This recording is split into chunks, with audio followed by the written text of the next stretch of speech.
George Jose, നമുക്കറിയാം ഈ കേസിന്റെ തുടക്കം മുതൽ ഇതിൽ ഒരു അറ്റ്മോസ്റ്റ് സീക്രസി ഉണ്ട് എന്ന് പറഞ്ഞാൽ ഒരു ഘട്ടത്തിൽ സർക്കാർ അഭിഭാഷകനോട് പോലും കോടതി മുറിക്ക് പുറത്തിറങ്ങാൻ നിൽക്കാൻ ആവശ്യപ്പെടുകയും മാധ്യമങ്ങൾക്ക് പ്രവേശനമില്ലാതിരിക്കുകയും അതിനകത്ത് നടക്കുന്ന വ്യവഹാരങ്ങൾ നമുക്കറിയില്ല, കൊടുക്കുന്ന റിപ്പോർട്ടുകൾ നമുക്കറിയില്ല, അവർ തമ്മിൽ നടക്കുന്ന കമ്മ്യൂണിക്കേഷൻ നമുക്കറിയില്ല. മാത്രമല്ല ഈ കേസിന്റെ ആദ്യ അറസ്റ്റ് മുതൽ റിമാൻഡ് റിപ്പോർട്ടിൽ പറയുന്ന കാര്യങ്ങളൊന്നും അല്ല യഥാർത്ഥത്തിൽ പിന്നീട് തുടരന്വേഷണ റിപ്പോർട്ടിൽ കോടതിയിലേക്ക് പോകുന്നതും അതിന്റെ മാനങ്ങൾ വളരെ വലുതാണ്. അതുകൊണ്ട് ഈ തന്തെ അറസ്റ്റ് ചെയ്ത് റിമാൻഡ് റിപ്പോർട്ടിൽ ഇത്തരത്തിൽ കാര്യങ്ങളേ ഉള്ളൂ, അത് കാരണം ഇത് അറസ്റ്റ് ചെയ്യാൻ മതിയായ കാരണമല്ല എന്ന് ഈ ഘട്ടത്തിൽ പറയുന്നതിൽ അർത്ഥമുണ്ടോ ശ്രീ ജോർജ് ജോസഫ്? അല്ല, ഞാൻ ഒന്ന് രണ്ട് ചാനലിൽ പറഞ്ഞ അങ്ങനെയാണ്, ഈ തന്ത്രിയെ അറസ്റ്റ് ചെയ്യേണ്ട സമയമായില്ല, അത്ര ധൃതി കാണിക്കേണ്ടായിരുന്നു. കാരണം അദ്ദേഹത്തിൻ്റെ റിമാൻഡ് റിപ്പോർട്ടിനകത്ത് പറഞ്ഞിരിക്കുന്നത് താന്ത്രിക വിധി പ്രകാരം കാര്യങ്ങൾ നടത്തിയില്ല എന്നും ആചാരങ്ങൾ നടത്തിയെന്നൊക്കെയാണ് പറയുന്നത്. അതൊരു കുറ്റമല്ലല്ലോ, അത് മതപരമായ ഒരു ചടങ്ങല്ലേ. ഇന്ത്യൻ പീനൽ കോഡിലോ അതുപോലെ തന്നെ BNS-ലൊന്നും അതൊരു കുറ്റമല്ല.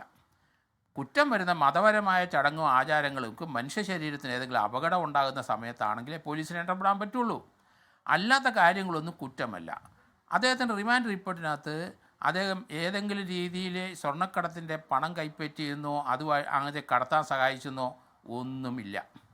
അതുകൊണ്ട് അത് പെട്ടെന്നുള്ളൊരു അറസ്റ്റ് ആവശ്യമില്ലായിരുന്നു. ഏറ്റവും ആവശ്യം ഉണ്ടായിരുന്നെങ്കിൽ ഏറ്റവും അവസാനം ഇൻവെസ്റ്റിഗേഷൻ കംപ്ലീറ്റ് ആകുന്ന സമയത്ത് മാത്രമേ തന്ത്രിയുടെ ഇൻവോൾവ്മെൻറ്റ് ഉണ്ടെങ്കിൽ അറസ്റ്റ് ചെയ്യാൻ പാടുള്ളൂ. ഇതൊരു ഹേസ്റ്റി അറസ്റ്റ് എന്ന് തന്നെ ഞാൻ പറയും. ഞാനത് ഇന്നലെ മുതൽ അങ്ങനെയാണ് പറയുന്നത്. ഇതുവരെ SITയുടെ എല്ലാത്തിനും നമ്മൾ സപ്പോർട്ട് ചെയ്തു. ഇപ്പോഴത്തെ അവസ്ഥ ഹേസ്റ്റി ആയിപ്പോയി. എന്തിനാണത് നടത്തിയെന്ന് എനിക്ക് മനസ്സിലായി. കാരണം മറ്റുള്ള പ്രതികളുടെ റിമാൻഡ് റിപ്പോർട്ടിനകത്ത് മറ്റുള്ള പ്രതികൾ ഇതുമായിട്ട് ബന്ധപ്പെട്ട് ചെയ്ത കാര്യങ്ങളൊന്നും ഈ തന്ത്രി ചെയ്തതായിട്ട് കാണുന്നില്ല, പറയുന്നുമില്ല. 13-ാം തീയതി അദ്ദേഹത്തിന് ജാമ്യം ലഭിക്കും എന്നാണ് ഞാൻ കരുതുന്നത്. ഞാൻ ഇന്നലെ തന്നെ അത് പറഞ്ഞു കഴിഞ്ഞു. കാരണം 1951 ക്ഷേത്രം പുനർനിർമ്മിച്ചപ്പം അന്ന് ശ്രീകോവിലും 18-ാം പടിയിലെല്ലാം കരിങ്കല്ലായിരുന്നു. പിന്നീടാണ് അലങ്കാരങ്ങളായ ഇതെല്ലാം പൊതിഞ്ഞത്. 51-ന് ശേഷമാണ് ഈ പൊതിച്ചിലും ആഡംബരങ്ങളൊക്കെ വന്നത്. അപ്പോൾ അതിലെ പോറ്റിക്ക് എന്താണ്, അല്ലെങ്കിൽ ഈ ശബരിമലയിലെ തന്ത്രിക്ക് എന്താണ് അതിനകത്ത് ഒരു കടമ, അല്ലെങ്കിൽ അതിനകത്ത് ഒരു വാക്ക് പറയാനുള്ള അതിനൊന്നും അധികാരമില്ല. അദ്ദേഹം പൂജ മാത്രം ചെയ്യേണ്ട ആവശ്യമുള്ളൂ. കാരണം അദ്ദേഹത്തിനെ ഭീഷണിപ്പെടുത്തിയോ ഇല്ലെന്ന് ആരെങ്കിലും അന്വേഷിച്ചോ?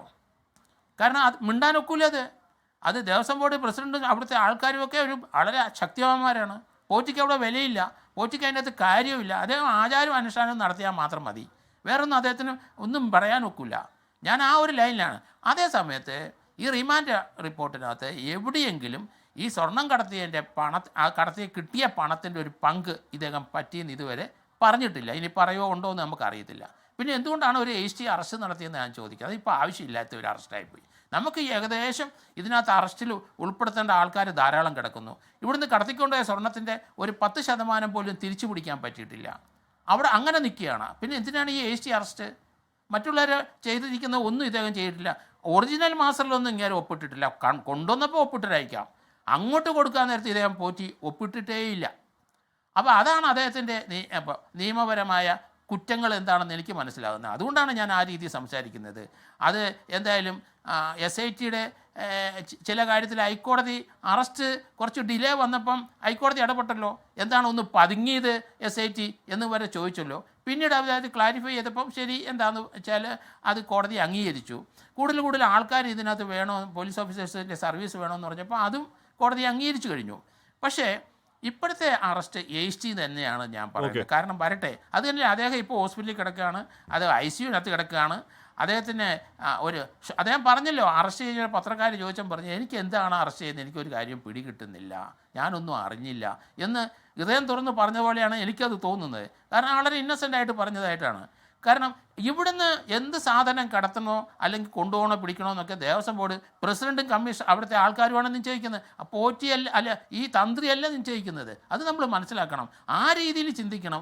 ഇതൊരു ഒഫൻസ് അദ്ദേഹം എന്താണ് ചെയ്തതെന്ന് ആ റിമാൻഡ് ആപ്ലിക്കേഷനിലില്ല.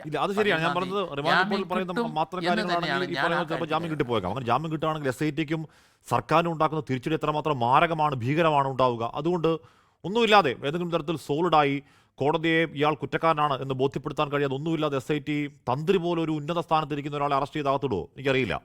ലോകത്തെവിടെയായാലും ഏത് സമയത്തും 24 വാർത്തകളും ഓഗ്മെന്റഡ് റിയാലിറ്റി പാക്കേജുകളും എക്സ്പ്ലെയിനറുകളും വിശദമായി കാണാൻ ഞങ്ങളുടെ YouTube ചാനൽ നിങ്ങൾക്ക് സബ്സ്ക്രൈബ് ചെയ്യാം.